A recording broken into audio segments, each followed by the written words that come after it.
Iwai, Jimmer Tashav, into my way, a ration shots as Wudgel. Neil Martin is Niamh Dusa, agus as bell first to me, agus Osma Horan Shin, ta far Schlegach, o an Clewan ag for Ceol agus wog shake a cheer channel, hard for thy hit blain o hin,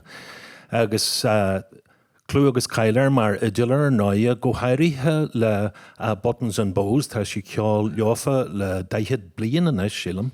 agus ta couple of cairníní éanarach amach aige agus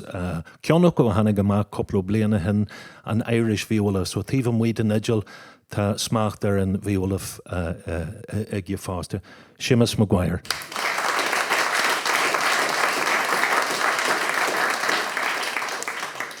Agus in dhéanacht le Séamus tá Calínon sligach fásta í as pointse na rásan a hiig sí, agus tá ceol aici le fadan le gach ceolaran de bhfuilón sa tír seo Niamh Crowley.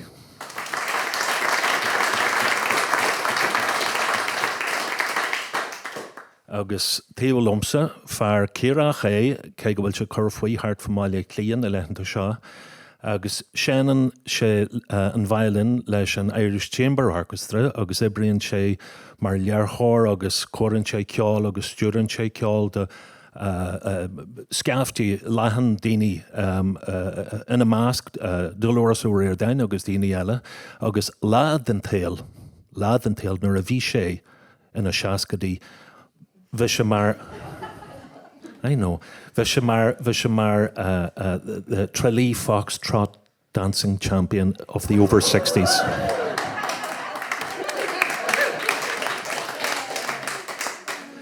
Tá cócht ag an duine agus an microphone ag dhétas agad sin. Thoisimuid an sin le couple of portas tír chanal an céad ceannacha an fan mal or órán atá ar náide níon a bhfuilí, inion an bhfuilí agus scíal atá a bhí ar a chul sin fear agus ban agus chaisiad ar a chéile ag foire a dtír chanal hit seisin an rá leihí ach níor hit siise an rá leisin agus chaise an chodeile dá héle gáil baraíocht. Agus in sin bhí Marseille an, Marseille tarmh vinnatáin agus mínatáin sin ceantar tíomh muí den chlochan lia i dtír chanal. Leanmuid a raanis le páirt cé gur Alstrom's March, Tanya Mater, Portatana, agus Firma Sha o Pibera Lemo Flynn, agus Bamut Kainch Philium, Nias Moliesaniche, agus Craig Liam Gorhanig Cudgemore than the Purchatogin o Clan Marches, Marshall Clinny, Aton Sitir, August Kangles Tanaska there and Portshaw, August Peace and Nias Fwedja, Swinchu Shear, Kogu, Harla, Hartfa, Shay Jag as a Kegishilum, Connachtnanos, Kogu Connachtnanos. So Shaw Alstrom's March.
Gur maigh seán is riil a hiig ó Quebec agus riil Beatrice a taine mathéir agus tá gon nearnó tafaúidir seo a lena tuirochadaí agus taine mathéir na riil Beatrice agus an chiad coiste choirí mé ar stíl Beiidir cosfuil Johann Sebastian Bach léach do a chud chéanaan agus an sin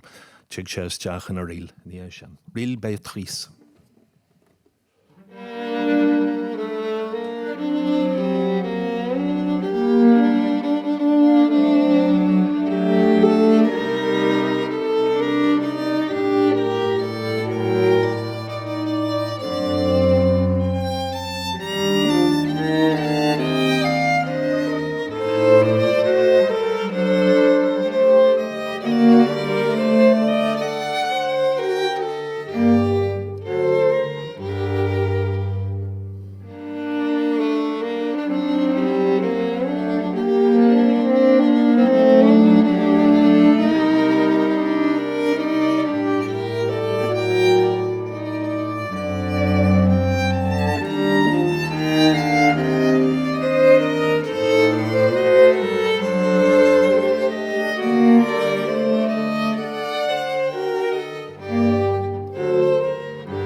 Gur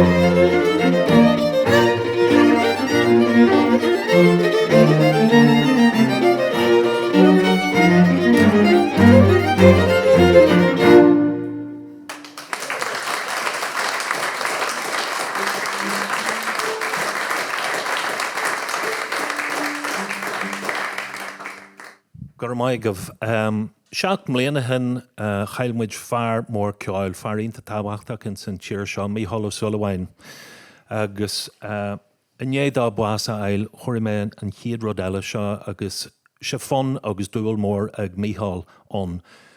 Táine má téir an óran ar an dána dús bairna slán le mai agus scríú ag fear ar a bhainneam dá Andreas McCrae agus bhair sé fríd an 8ú hísteag.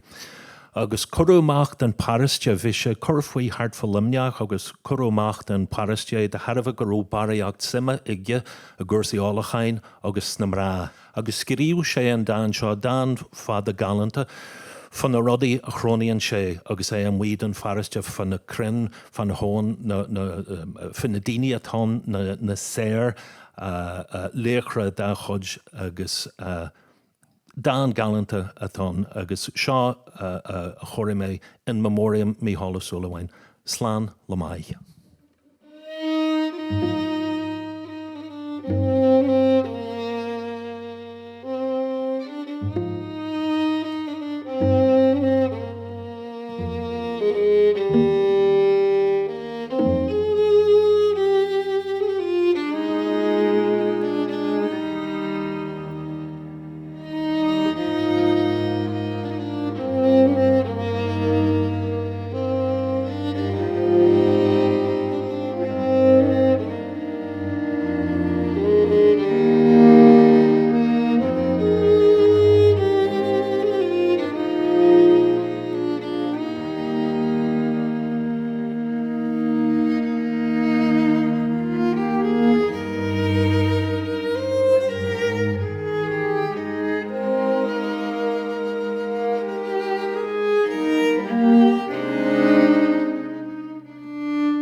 Seanis fan heig ó inis fe go lán agus clú náide fod na tíre tá sé eisteach ní an rud cutisianta in san tradition Port na Bógaí an taine matéir agus a chuil an seanachas a chuil ná gurú fear a géis goreacht agus an muir an airige agus hanig an port a gaítheige agus nar a bhain sé an tíir amach rístelle bhí an port aige sa chláigen. A tá gom seo an chiaadúir don fella Séamus McGuire seo a chluinsin bhfuil sean ó réide hen sean ó réide an port ar a piano nar a bhí Séamus agus a bhain sa mairí. Hart fa seacas ní ar thug siad cuairt ar teach í réide go lé agus hen ó réide an fon ar an piano agus an tionachar a bhí ar Séamus de Harbh sin na a scríú sé a dáin galanta the given note dáin fear galanta ina lorthan sé fan ach parallel leis a héal héan agus gurú Séamus a rá leis sin caithfidh mé ma dhéachal ma cheacht níochail a dhéanamh. So seo fa gonne Port na Bógaí.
hart fa fiche bliana hen rin an West Ocean String Quartet glúdaske le mat malói agus scríú mé srei ceol fan na chonne ar a bhainnim dá the Guiding Moon. So seán codj dearnach den srei sin agus trí pórt atá an chiad ceanóco chum mé de mat híana agus chur mé malóis very inventive. An darna chean scríú mé de chairde de chod agus éad a chur hall Florida agus bhí Jarú seachtainne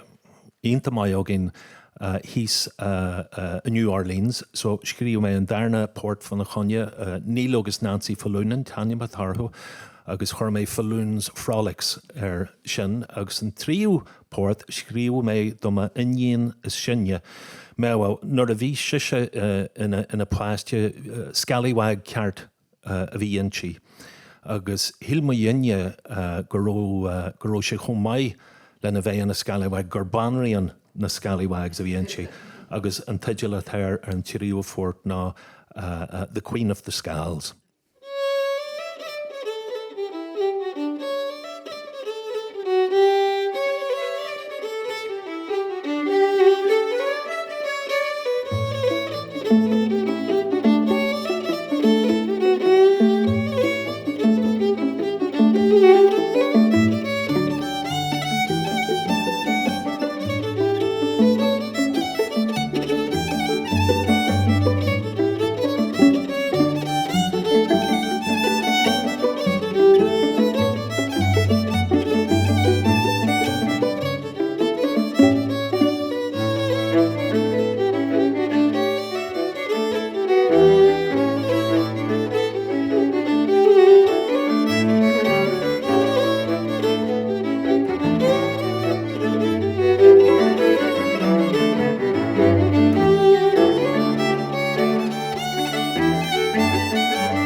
Gur maig of sin písa a scríú ag tarlach Carolan Critchoras Commodore Ceol agus plankstí Hewlett a tanima a thair. Diana muidinis a couple of port an hiad ceannaú scríú ag Paddy Fahey as a chundí seo Commodore Intamai agus ober farsing dóan janta gisan. For se bas Sreip líon a hen sílim gur céad is a gáh líon a bhí sé nuair a fór se báis. Agus seo just sílim gur Paddy Fahey iwwer a héan ní níor chuir sé tuideal ar a chud puirt. Agus ní é sin Donald na Gréine agus an leagan seo de Donald na Gréine hí fear an ministéir hart Keary agus Carcaig Goodman Canon James Goodman agus le linn an níú híisteag sílam gur bhhailí sé hartfa rá bhíle idir puirt agus álainn agus rá bhhailíchain ionta tábhachtach a tála fáil Tunes of the Munster Pipers Daniel Matéir seo.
In san bhliaon céarna agus a chailmuid mícheala solháin, chailmuid ní belóí sa bhliaon céarna lémo Flynn agus bhí líam mar muintir píbareachta dúsa mchránach sa bhliaon níéag seachtú a sé agus hart fa dé mlíana na dhé sin scartí arm agus thoisimuid a gobar le chéile agus dámuid a gobar le chéile for tuirecha bliain. Bás círaí ahar líam, sean líam agus cé go raibh siad a curb faoi a gildara gach saoirú héad séad ad le céirí back west mar a deir siad ar leihann de sére. Seo nuair a bhí líam hart fa beidir cethir nó 5 bliain d'aois ach cod den toras gach bliain stopped siad a glán idir trálí agus dangan na chuis glán ar a bhainneam dá glán na ngalt. Agus héad siad an agus leorthad sean líam fa dríocht a glána agus dúirt líam lom gur a bíad seán na leihananta is fearr dá héal. So hui mé ad le glán na ngealt agus dank mé an rud agus an sean haing mé rás a scríú mé an pí seo agus couple mí sulla bhfuir líam bás hui paddy ghlachan is ma hían go tí líam agus hen paddy an fun ar an idigil 3 úr hart fa chonne líam. Agus an tidigil a chur mé ar na The Boy in the Glen.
Tá neart a gimhne ná a memoriam sa chláirnacht agus an chiad písile ceoltóirí eile a fuórbáas ba bhór an tionachar a bhí a gnear seo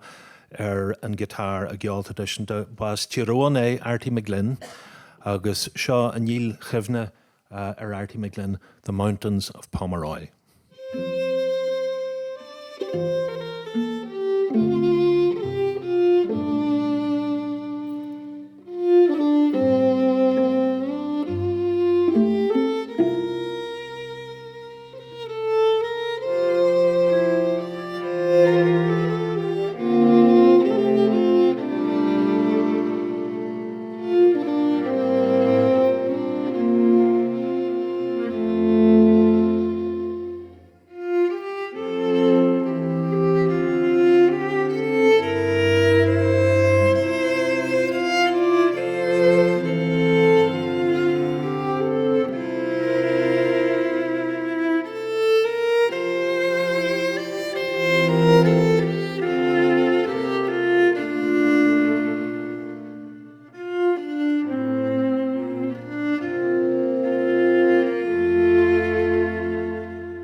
The teach galanta a gondí na mí ar a bhainneam dástag Alan House ach inné béle galanta sa teach seo beidir hart fa fiche blian ó hen mar uachas scríú mé plankstí fan a chonne agus teidir le chur mé ar na just aine a taí plankstí stag Alan.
An tam dearnach do remission seo hart fa blian ó hen ar náia hí Charlie an seo agus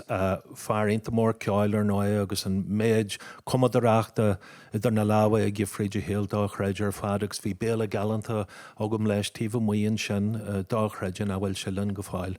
So bhhailin na rilan seo a henim a níl chefna ar Charlie Lennon.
Seo fan álainn anois a thuig ó Cuilé a rístelle. Bhí bailithóir ceolán ag tús a chéad seo i thart níos móna céad bliana hen Martin Alexander Freeman agus fuair sé neart ceol ó dhaoine ag seola an sin agus seo cheann na mór álainn ón cheantar sin na tíre Aislinn Gheal a Tanya Matéir.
Gur míl mai agah chríoch na muid le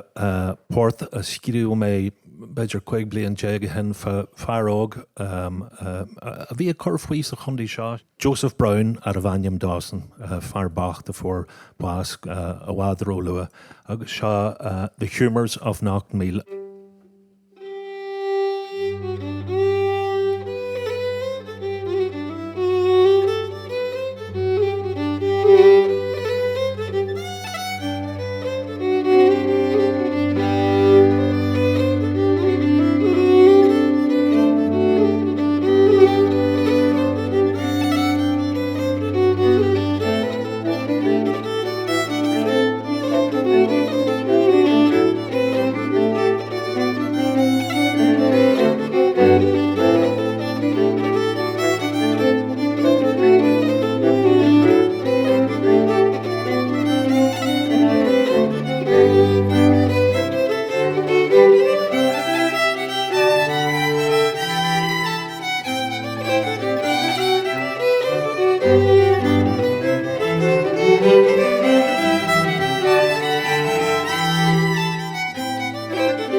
gur maigah a cheirnín céarna, a glúdas céarna agus a rinmuid le mat malóise sin hart fiche blian ó hen. Scrire me pí a cheol